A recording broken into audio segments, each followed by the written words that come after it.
Dalam reses yang digelar di Kelurahan Lekobalo, Kecamatan Kota Barat, Kota Gorontalo, anggota DPRD Provinsi Dapil 1 Kota Gorontalo, Fikram Salilama, kembali menerima aspirasi masyarakat tentang perbaikan Jalan Usman Isa saat melakukan reses di kelurahan tersebut.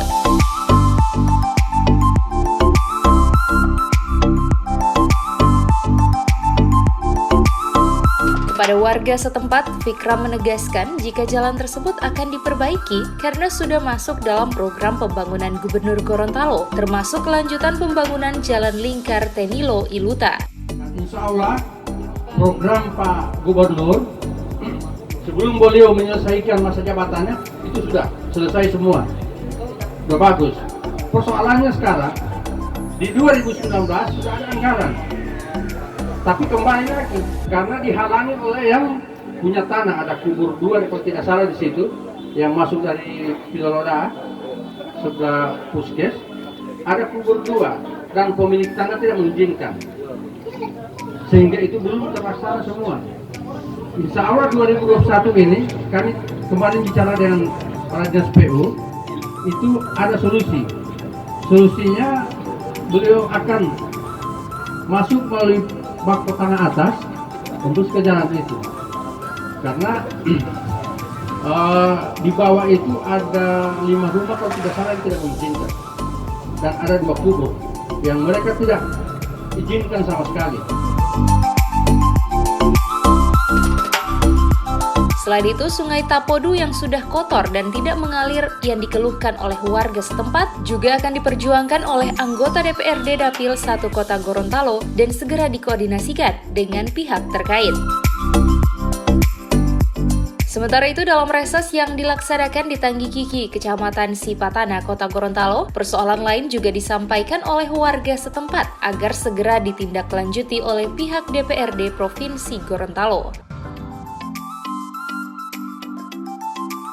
Persoalan tersebut diantaranya menyangkut bantuan pembiayaan rehab rumah yang pembelaan bahan-bahannya sudah ditentukan lokasinya oleh pihak panitia.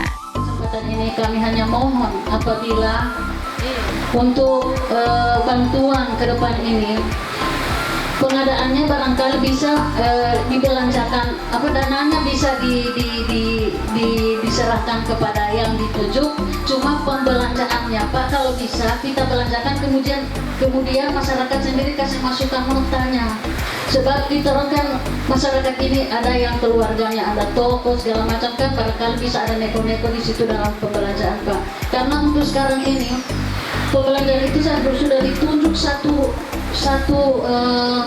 saya barangkali ini bukan melapor atau sekedar curhat saja, karena menurut kami uang 17,5 juta itu sudah cukup, sudah lumayan, cuma menyesalnya sudah diadakan dalam bentuk bahan sehingga kami masyarakat sudah tidak bisa bergerak apa-apa, pokoknya sudah.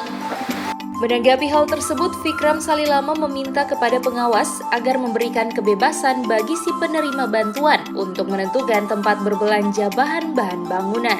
Masyarakat mengharapkan agar pengadaan biaya bahan-bahan baku itu sebaiknya mereka yang membelanjakan, karena alasan mereka sering dengan anggaran 17 juta tapi bahan yang dibelikan itu kurang lebih 7-8 juta. Ya, di sini muncul kecemburuan. Kenapa bukan mereka saja yang membelanjakan itu supaya mereka bisa dapat hasil lagi dari sini? Itu keluhan mereka. Kalau dari Bapak sendiri, langkah apa yang dilakukan? Nah, kalau saya memang sebenarnya saya sependapat, berikanlah kepada masyarakat itu. Baru kita awasi. Apa yang mereka beli mana ini. Kita awasi. Agar artinya, misalnya semen misalnya 60.000 satu sak, mungkin dia belanja kepada satu toko yang mungkin masih ada kaitan keluarga atau hubungan baik, mungkin bisa di bawah harganya. Sementara itu, terkait dengan kartu jaminan kesehatan serta perbaikan saluran air dan layanan di Rumah Sakit Alwi Sabu, Fikram Salilama mengatakan permasalahan tersebut akan diteruskan kepada pemerintah daerah kota yang memiliki wewenang. Sementara yang menjadi wewenang provinsi akan dibahas dalam rapat di DPRD Provinsi Gorontalo. Tim Liputan Advertorial Mimosa TV.